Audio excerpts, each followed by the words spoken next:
Valerie there are both two of our wildlife biologists. I manage the environmental program for Rocky Mountain Power, and this pole demonstrates kind of what we do for bird electrocutions. So eagles, like bald and golden eagles, both occur throughout Utah. They can get electrocuted on a power pole if they touch two wires simultaneously. So normally you'd have like a wire going through here, through this insulator, and through that insulator. And if you have a bird with a wingspan as big as an eagle or even like a red-tailed hawk, they can bridge between two of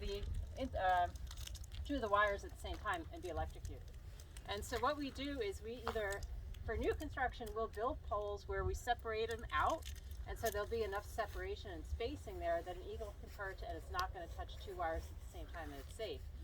But we have a lot of poles that were built, some poles even in the 40s, 50s, 60s, that are still in the landscape, and nobody really knew about bird electrocutions back then. So what do? We go back and we put this long gray plastic cover on, and that basically is there for bird protection, protects for animals too. So as long as it's safe for an eagle, they're basically our biggest bird that's going to perch on a pole. So it's safe for anything else, for our hawks, kestrels, owls, and the bird will just touch the cover and it prevents an electrocution. Same thing when we have equipment on a pole.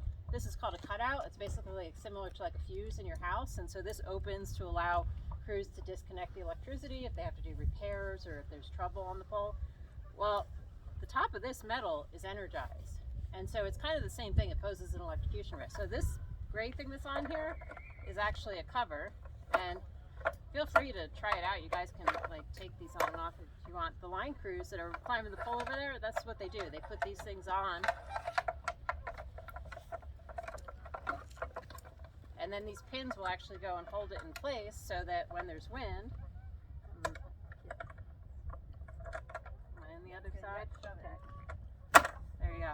So it'll keep it from coming off. Same thing, this wire, it looks like a little bit thicker and it's black. This actually has an insulated covering on it. So this makes it safe for birds or squirrels or raccoons that climb the poles. So all of this is intended to protect birds and other animals. It also prevents power outages, helps reliability. And then another cool thing that you'll see are these little markers. This one here, the one on the other side. We put those on the lines to prevent bird collisions. So an area like this where you have a lot of waterfowl or herons or pelicans in the summertime flying through, they may not see the wires and can fly into them and either get injured or killed from the strike. And so these little guys here, actually, we space them along the lines. They glow in the dark. This white pieces glow in the dark. The other pieces are reflective tape, and they're similar to like what's on a stop sign. So when the sun hits it, they reflect. And they'll just make the line that more visible to the birds. So if they see it, they'll kind of fly over the whole thing. And if you drive around out here on Glover Lane, you'll see all this stuff on the poles and the wires in this area. And I mean, a lot of areas throughout Utah, Wyoming, our service territory, we do a lot of this avian protection to prevent electrocutions and collisions. So in addition to the nesting piece, we try to reduce our direct impact on mortalities. And then our avian crew, Amy's in the office full-time and in the field, but she works at our office down on North Temple. And so when we do have day-to-day bird incidents, she's the one that deals with it. Valerie is in our Ogden office half the year. The other half of the year, she walks power lines in 6 states and looks for areas where we need to fix these poles for avian protection. So it's a pretty cool program. When you heard before that we do 10,000 poles a year retrofit, this is what we're talking about. We fix 10,000 poles a year company-wide within PacifiCorp to prevent bird electrocutions and collisions. So pretty cool program, pretty fun job. And for younger folks that are, looking at careers, or if you know folks that are looking at, what can you do as a conservation career, this is a pretty cool job, pretty rewarding, because it's something where there is a direct impact, but we're doing something about it.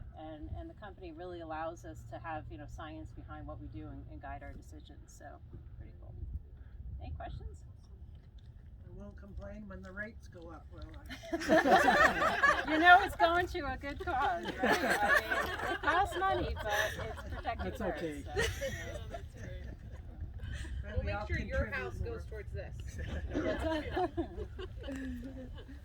Cool. Well, I appreciate everyone being out today, and if you do have questions on what it's like to be a biologist or a power company, talk to Valerie and Amy.